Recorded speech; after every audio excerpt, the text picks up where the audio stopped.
I feel like culture is, if it's not the most important thing, it's definitely top two. 3, 2, 1.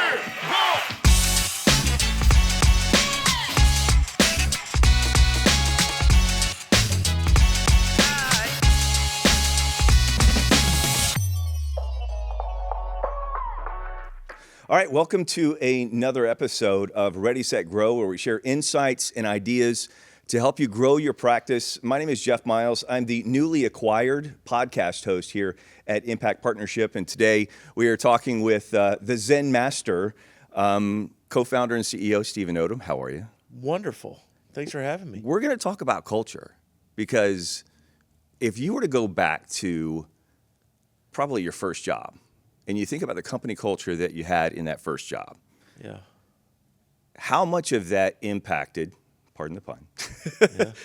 how you've created a culture here that is phenomenal?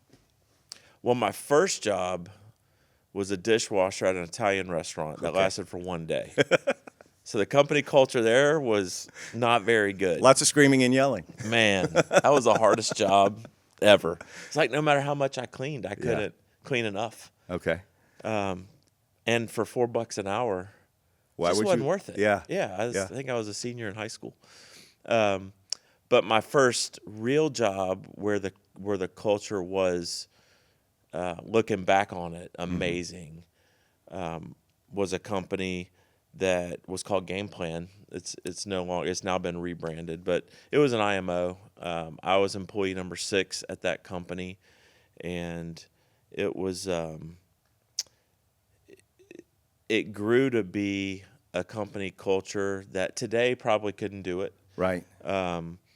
With the way things have changed and just some of the HR things, some of the things that could get you in trouble. We probably crossed the line at times. Yeah.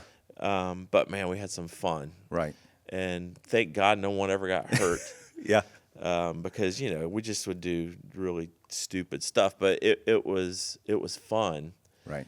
And so, one of the things that when we started thinking about the idea of impact is you want people, and I say this a lot, it's never going to be Christmas, right? Or whatever holiday that you may Sure. be celebrating, but because it's work. So, but trying to have something that when you come into it, and it's 8:30 on a Monday morning, that you're not like, oh, I dread this. Here we go again. Mm-hmm. And so trying to find that line between this is a job, we all have to make money, Sure. and run a business, but at the same time, can you be surrounded by people that are really pulling for you and not against you? Can you get rid of some of the corporate bureaucracy that is just a part of every business? That part of it's inevitable, but can you limit the amount of corporate bureaucracy?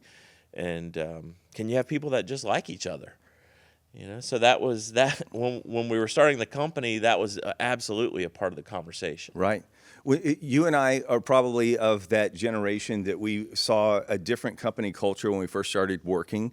Yeah. And I'm going to use the word value here for a second, because I think that if you were to go back 30 years, value was kind of a one-way street. It was, what is the value to the company? Whereas I would say that now, especially here at Impact, there's a value that's going both ways. What is the value to the company? But also, what is the value to those of us who work here? Yeah.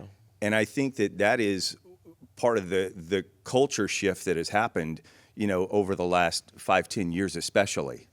Yeah, I agree. And I think, honestly, at my old company, I think that we thought about that a lot. And Steve Craig, who was the co-founder at Impact, was the co-founder of the old company also. Yeah. And so, he definitely helped kind of mold, what the company culture at Impact, at Game Plan, and certainly at Impact. But you were saying something, and the term that I think about is called parallel interests. Sure. Yeah.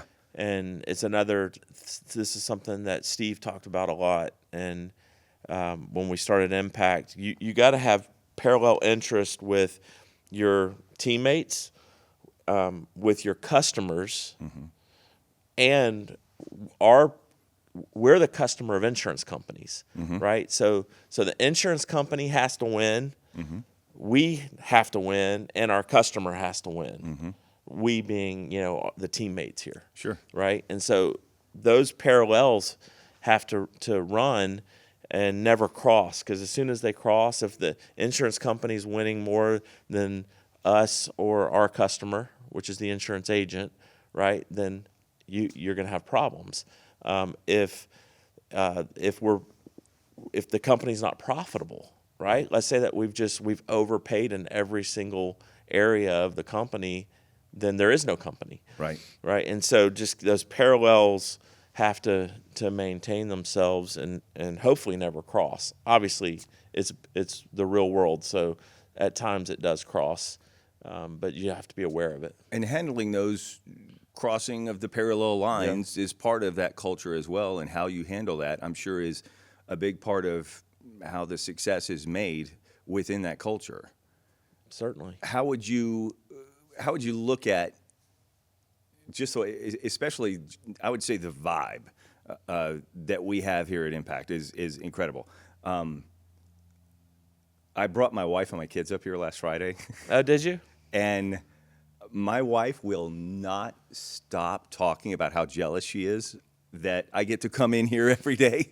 She's like, can I just come to work with you? And I think that the culture and the atmosphere and the vibe, part of it is aesthetic, part of it is the culture of, it's kind of a relaxed atmosphere, yet people are working hard. Yeah. You know what I mean? And like, how important was it to get that part right? The vibe of how everything looks aesthetically we were joking a minute ago that, we're the no socks crew here. Yeah, no socks crew. I've got my green socks on today, which doesn't match my outfit, but, I forgot about we were doing this, so I probably would have wore a different pair of socks. Which is part of the culture. I mean, right? Yeah. So how important was that part when it came to, because, this is a brand new building just within the last year or so. Yeah.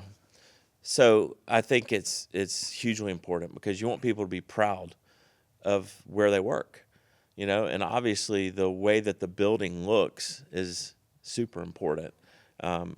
Not as important as the people inside the building, but it's certainly important. And for our advisors, I talked about this at kickoff. I've never seen a scenario where an advisor overspends on their home court advantage, right, their building. It's hard to overspend on, your home base. Sure. So when people come in here, whether it's our advisors, their clients are coming into their offices, or our advisors coming in here, or our insurance company partners coming in here, you want something that people can be proud of. I think culture right now is such an important word for so many people, regardless of what industry you work in. And there was a time, if you go back, decades, that it was basically one person kind of ran everything, and whatever they say goes, and no opinions mattered except for just that one person. There's been a huge shift with that. Now, when you go into a place of business, regardless of what it is, you can tell what that company's culture is like based off of any single person that you would come across and how they feel about working there. I think that it kind of shows on their face, the way that they talk, just the way that they carry themselves. I do feel like that is something that that you get right here at Impact Partnership more than most companies out there, because it's a place where when you come in, you're automatically greeted. I was talking to somebody the other day, and it was like, you can't walk through any area without someone stopping you to say hello, even people you've never met before, just to say hi and chat. Yeah. Well, that goes to the most important thing. My most important job is the culture, right? I'm the culture warrior of the company. If you're the CEO, the owner of your company, then I think you have to be. And it's the most important job. And hiring is also the hardest job. Right. And one of the things that I've always looked for is just positivity. Mm-hmm. And of course, hard work is certainly you gotta be a hard worker. Right. But most people, I always ask these three questions on a scale of 1 to 10. How positive are you? How coachable are you? And one of the, I guess, looking back on the probably 1,000 interviews I've done, maybe thousands of interviews I've done, everybody says that they're coachable. Everybody says that they're hardworking. Everyone says that they're positive. Right. But the question is, really on a scale of 1 to 10, if are you a 6? Are you an 8? Are you a 10? A lot of people say, oh, 10s don't exist. I've gotten that a ton in interviews. Sure. Where they're like, well, I'm going to give myself a 9 because I don't believe 10s exist. And 10s absolutely do exist. And I think we have a bunch of 10s here that are certainly on the positive scale, that are certainly on the hardworking scale, and that are certainly on the coachable scale. And so those are the three things that I look for. And I always say this, if you tell me that you're an 8 on the hardworking scale, okay, and you're not, or let's use the positive mantra, because that one is really, I think, the most important one that helps us here at Impact, is that people are mostly positive. Mm-hmm. No one every single day of their life never has any issues and never comes in here a little depressed. Like, there's always something going on outside the building. Right. But it's like how we react to it, right? That's what makes you positive or not, is how you react to just all the negative crap that can be happening either inside here, maybe you had a tough call with a customer, or maybe there's something going on at home, right? Yeah. So I always tell them, if you tell me you're an 8, but you're actually a 5 or a 6, then you're not going to like it here, because most people on most days are super positive, and it'll come across as fake to you. If you're not actually a positive person and you're surrounded by this type of environment, the environment you're talking about, where people will just come up to you and are super friendly, then the negative people that are truly just negative, they actually don't like it. They're not comfortable in that. It's too much for them, right? Yeah, and so, which is fine. There's plenty of places you can go work where you can go get as much negativity as you want. And so just don't, if you tell me you're an 8, be an 8. Right. If you tell me you're a 9 on the hardworking scale and you're a 6 or a 7, and you come in here and you're super busy every single day, then you're not going to like it. Because if you're just not that hard of a worker, there's plenty of work to do here. Right. And so, don't tell me that you're something that you're not. Because we're quickly going to realize whether you're positive, whether you're coachable, whether you're a hard worker. If someone says that they're an 8, can you tell if they're an 8 but actually a 10, or can you tell that they're an 8 but actually a 6? Well, I think you can tell shortly after they're hired. Okay.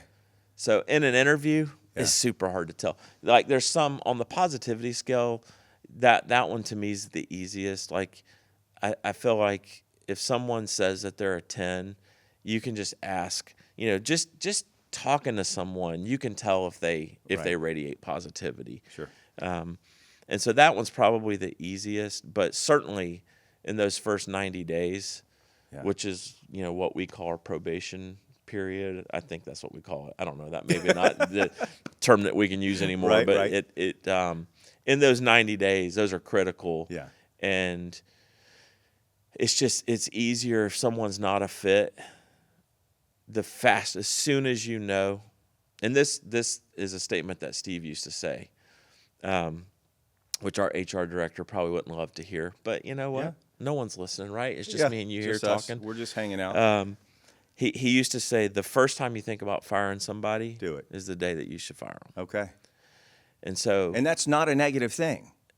It's to keep the positivity going. Typically, it's to keep the positivity going. Not just positivity, right? Because there's other things that are important. Right. Like, because you can have a super positive person, but if they aren't a hard worker, or if they're not coachable, if they're not a great teammate, then just because they're super positive, it's not going to make them a great teammate. Right. But it's one of the things that's important in the ingredients to make a great teammate. I'm going to ask you one final question, and it's funny that you mentioned the 1 to 10 scale, because if there's anything I remember from coming in to interview with you was you asking me the questions on a 1 to 10 scale. So I'm going to ask you the question on the 1 to 10 scale for advisors that are listening or watching right now, and their atmosphere in their office. How important is the culture to the success of their business? I feel like culture is, if it's not the most important thing, it's definitely top two. Like Okay. it is either the most important. Like you have to make money, Right. right? So like in any business, if you can't make some profit, then you can't supply a job to people looking for one. Right. So like, obviously, arguably that, you could put that at the top. But the very next thing is if people are going to give you those 40 hours a week, and we're going to all be together for 40 hours a week, why not be a place that people want to come to? Why not? Yeah. And not only do they want to come to it, but can you create a culture where they're going to give you their best? Right.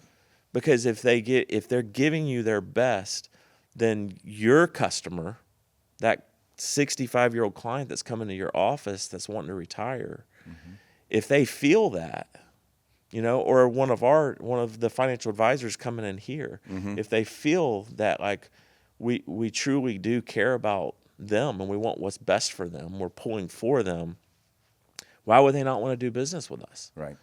Right? And why would they not want to do business with you if you're the advisor and you can create a culture where people come in the door and automatically feel like, wow, something's just different here.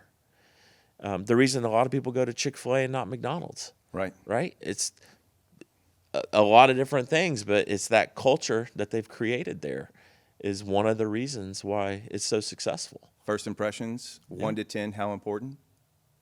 First impressions are everything. I think they always have been, always will be. Okay. And that's why going back to, how much you spend on your office, unfortunately, that perception, what you see when you first walk into an office, Right. that's that first impression. And that's not necessarily, it is the person standing behind the desk, Right. but it's also what they're seeing, visually when they're pulling up in the parking lot. And I think you have to, really just get that right and be willing to spend a little extra than maybe you want to, just to make sure that you've got it dialed in. Love that. That's good stuff, man. Thanks for taking the time to talk about culture, because I think it is something that it can take you, if you're at one level, just beyond. Yep. Just from something, we call it as simple as culture, I say something as important as culture is. And I think that you do so much right here. So, all right, if you'd like to learn more about how Impact can help you grow your business, please don't forget to subscribe to our YouTube channel.